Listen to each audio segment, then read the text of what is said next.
Qui êtes-vous?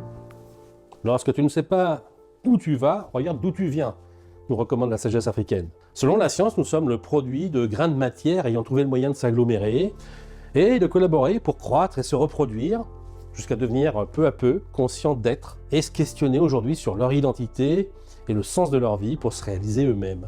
Le moi serait la résultante des chicaneries de l'ego, qui prend souvent beaucoup de place, contre la conscience, l'ego qui juge quelles émotions sont importantes et qui ne veut surtout pas entendre parler de nos défauts. Il y a aussi la persona, alias notre image sociale, et puis le soi, cet être magnifique que nous sommes en puissance, et que nous serons quand nous aurons compris et remis en ordre tout ce petit monde. Nous commencerons par recadrer notre ego, qui voudrait nous maintenir dans l'immobilisme, complètement dominé par les peurs élaborées par notre mental.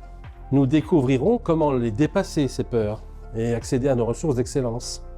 Nous apprendrons à accueillir et à comprendre et à gérer nos émotions. Souvent, les émotions trop difficiles, on les fuit, on les met sous le tapis. Et on fera le contraire, là, on ira les voir. Et finalement, ça nous apprendra à développer notre conscience et à prendre le pouvoir sur nous-mêmes. Le quotient émotionnel, le QE, mesure les compétences émotionnelles, donc, ou le savoir-être d'un individu.